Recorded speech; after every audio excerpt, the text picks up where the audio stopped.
عید کی خوشی ہم کیوں مناتے ہیں؟ پہلے میں یہ تھوڑا سا واضح کر دوں کہ رمضان کا مہینہ اللہ نے پورا ایک ہمارے لیے خوشی کا مہینہ بنایا ہے، جس میں اللہ کی جنت کے دروازے کھول دیے جاتے ہیں، جہنم کے بند کر دیے جاتے ہیں، شیطان قید کر دیے جاتے ہیں، جنت کو روزانہ سجایا جاتا ہے، اللہ کا عرش پہلے آسمان پہ آ جاتا ہے، اللہ کی طرف سے اعلان ہو رہا ہوتا ہے، کوئی بخشش چاہنے والا، کوئی حاجت مانگنے والا، فرض 70 فرضوں کے برابر ہو جاتا ہے اور نفل فرض کے برابر ہو جاتا ہے، اور نفل اور فرض کا فرق اتنا بڑا ہے کہ قیامت تک 2 رکعت نفل پڑھتا رہے تو فرض رکعت کے ایک سجدے کے برابر نہیں، اور اس میں جو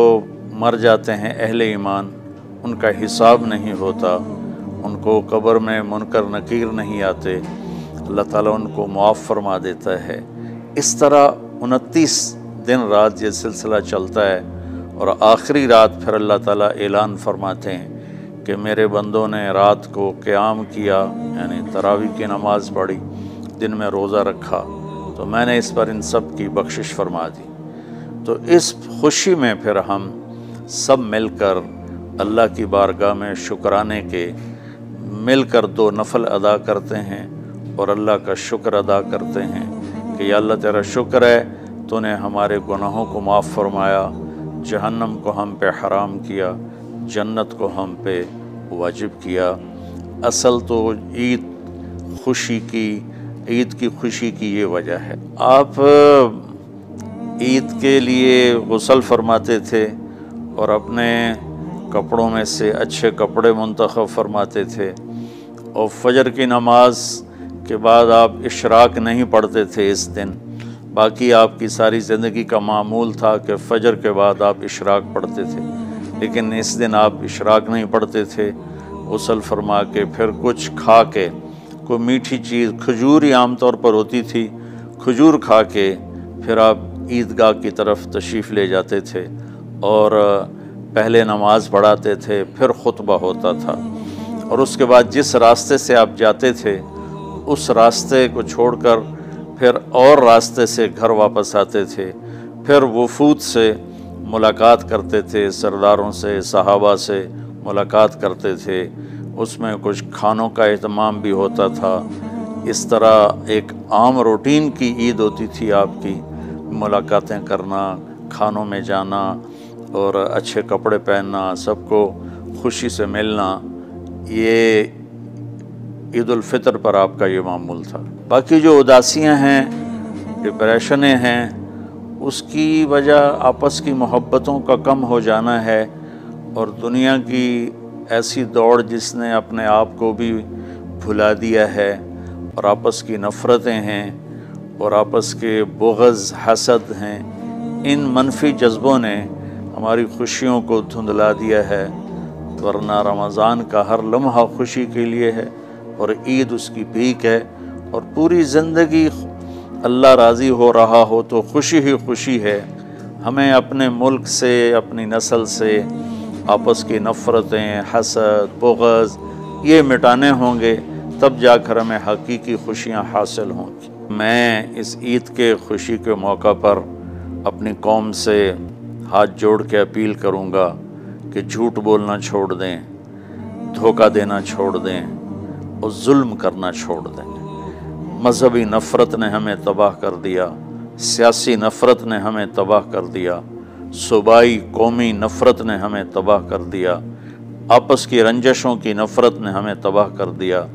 میں ساری قوم کے سامنے جھولی پھیلا کر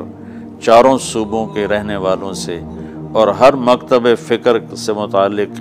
اہل ایمان سے یہ درخواست کرتا ہوں کہ آئیں ہم سچائی کو اپنا ساتھی بنائیں اور دیانتداری سے اپنے آپ کو آراستہ کریں، اور انصاف کا ساتھ دیں، نہ ظالم بنیں نہ ظالم کا ساتھ دیں۔ اسلام 2 چیزوں کا مجموعہ ہے، ایک اللہ کا حق ہے جو عبادات کی شکل میں ہے، اور ایک اللہ کے بندوں کا حق ہے جو اخلاقیات اور معاملات اور معاشرت کی شکل میں ہے،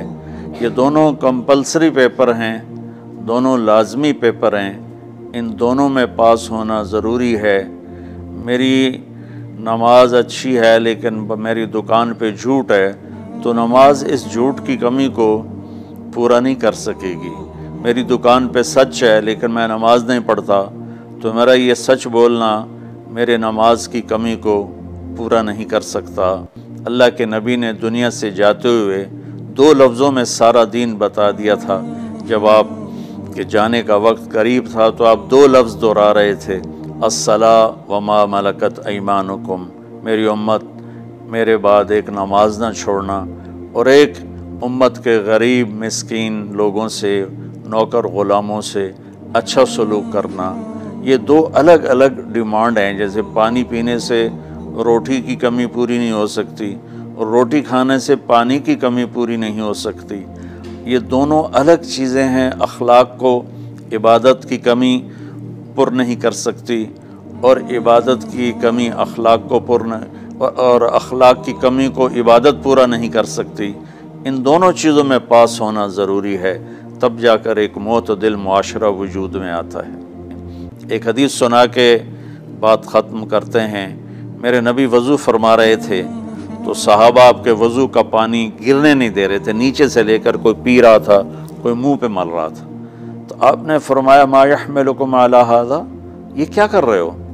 وہ کہنے لگے یا رسول اللہ، اللہ اس کے رسول کی محبت میں کر رہے ہیں۔ تو آپ نے فرمایا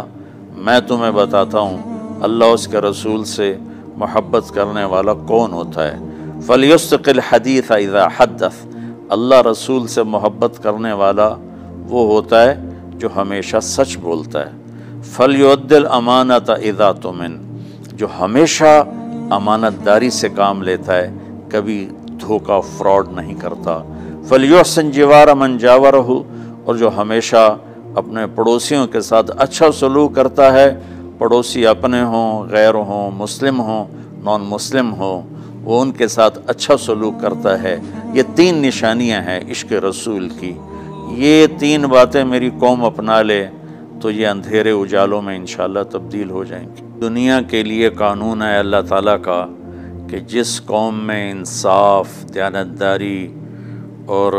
سچائی ہوگی انہیں اللہ عروج دے گا، وہ مسلم ہو یا نان مسلم ہو۔ اور جن ملکوں میں، قوموں میں